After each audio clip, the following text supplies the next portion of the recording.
Guys, what's the crack? Become a Dinny and it's Dinny here. Coming to you live from Iceland today, where it is 10:30 in the morning and it's still dark.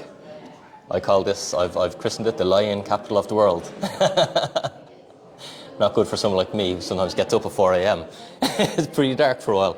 But Ledger had a hack, and I want to give you the FYI on it because people are individually messaging me a lot with concerns, valid concerns, about are their funds safe. So I'm going to give you the lowdown of what happened, why it happened, and what you can do to protect your coins, protect your assets, whether you use Ledger or not. And if that sounds good, awesome, hit the like button. Quick introduction for all new people, welcome, become a subscriber. Become a Dinny has been Ireland's first consulting company, and for years and years, we've given you accurate information to allow you to retire early by using Bitcoin and digital assets. Your talking heads, the likes of David McWilliams, who continues to bash Bitcoin, well, people who have followed his advice are continuing to miss out on this. And meanwhile, some of our clients have taken our advice, actioned our plan, and are already retired 4 years later. Now, fair enough, you might be only starting today, so I can't promise you the exact same thing is going to happen, but if you don't start today, we won't know in 4 years' time. Okay? Most people aren't going to retire for 10, 20, 30, 40 years. So this is well worth a plan to action in a risk-managed approach, and if you need help with it, check out our website and everything we do. We can teach you everything. In fact, we can do it all for you. So let's get into today's topic and talk a little bit about the Ledger hack and why it happened, how it happened. I'm just in the hotel foyer here, so there might be a little bit of sort of background noise, so bear with me. I've got the mic on today, so hopefully we'll be all right. First off, there was a hack. Like, Ledger was hacked and there was a problem and funds have been lost. Okay, and the hack came about from an actual Ledger employee, was phished. Phished is when you accidentally click on a malicious link, you think it's something else, and you think it's something other than what it is, so it's representing a link. You know, you could be thinking you're clicking on a Ledger link, but you're not clicking on a Ledger link. This is why when all our clients, well, you become my client for a reason, because we make sure you don't make these mistakes. So, unfortunately, this Ledger employee clicked on a malicious link, was phished, and here's a lesson, okay? We've loads of lessons in this, but here's a lesson.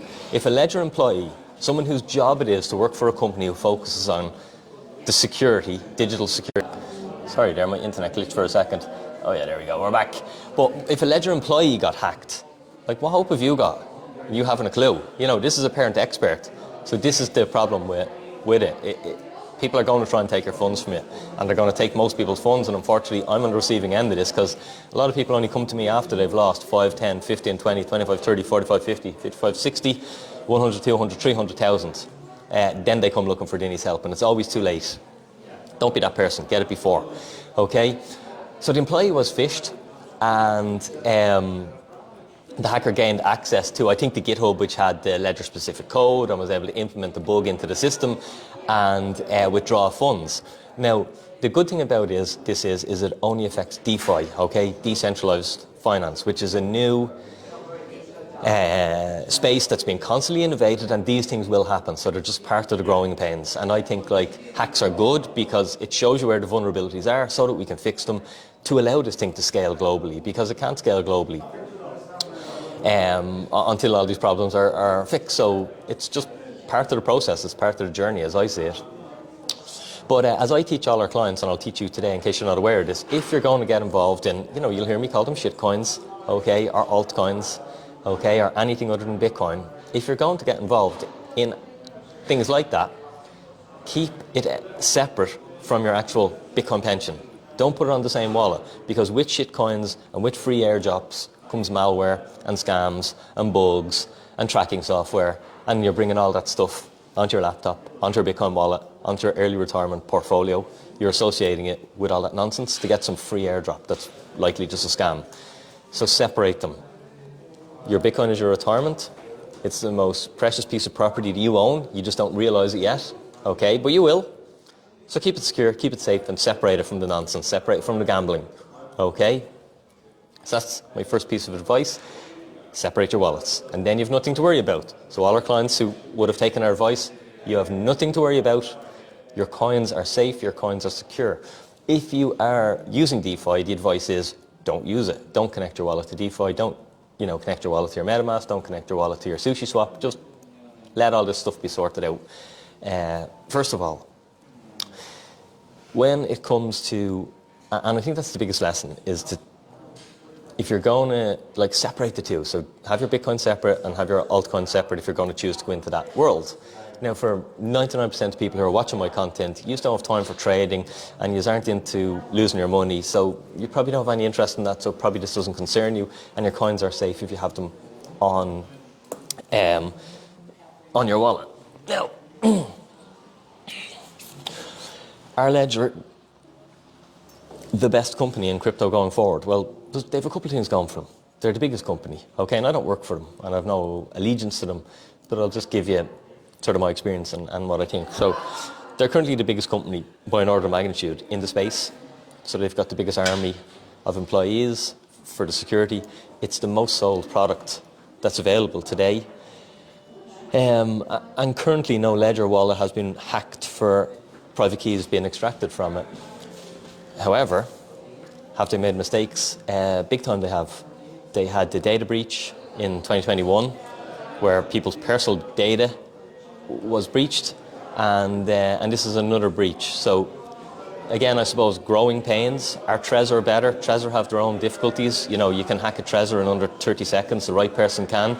A Ledger can't be. So, you know, you can go, oh, well, Trezor haven't have this, but it's like if someone finds your Trezor, the right person finds your Trezor, they can hack it in under 30 seconds. Go and watch my podcast with Good Guy Biker, because he can. Whereas you don't have that with Ledger. So it's pros and cons, and there's no one-stop solution. What I will be educating you guys on is more in the new year, is on multi-sig and not having a single point of failure, because having one wallet is a single point of failure. Me personally, it's what I did use for a number of years, but I've since moved into a multi-sig and a collaborative custody setup, just because it's got redundancy. It's got multiple fail-safes that you can have catastrophes and you still don't lose access to your funds. You can get hacked, you can get phished, and you still don't lose your Bitcoin. When you have a single sig setup, you get hacked, it's gone. You get phished, it's gone. Your wallet's empty, there's no recovery. So that's why the multi-sig and the collaborative, for me personally, is a much more secure setup because of those redundancies. And in the new year, we'll be chatting about that, and we'll teach us a little bit about the pros and cons to that setup, and no doubt some of you will be ready to migrate into that. And you'll probably sleep better at night when you understand how that sort of setup works. If you didn't see the news, I got my first job in 20 years, maybe 25 years, but I'm working for the Bitcoin Advisor now to do exactly that, teaching people about collaborative custody, how it works, and helping them implement the process. As I say, it was something I've done personally. It's an iteration that Bitcoin Identity needed. It's something I was like, right, this single sig setup, I'm not doing it. So I need to get my clients from single sig as the first step. We got to get them, and then we got to get them into some sort of a collaborative multi-sig setup. I was thinking, how do we build this out in-house? I'm not the person to do it. I'm not the technical person. I spoke to numerous technical people, and it was just like, oh my God, this is an absolute headache to try and build this out myself. So it made sense then to join in the Bitcoin Advisor, join that team where they've got technical experts, they've done all the hard work, and we get to implement it. Not all our clients will want it or use it, but I think a lot of our clients, it's going to be the perfect solution for them to allow them to sleep perfectly at night and know that there's no way they can lose their funds. So I'll be looking forward to talking a little bit more about that in the new year when I have more time and we enjoy the Christmas break. There's no mad rush on this stuff. As I say, single sig has worked for decades. It's fine. All you got to do here today is do daily exercise, hit the like button. So you get your guns, guys. Plenty of likes. Throw a few comments in. Let me know if you're usable. And that's why we take our coins off exchanges, because historically exchanges fail, and we improve our security and we put in multiple backups. Because guys, I'm going to jump off here now. My connection's not great. Have a good day. It's still dark here, as you can see. Pretty cool. So have a good day, and I'll probably chat to you later in the week. Dinny out for now.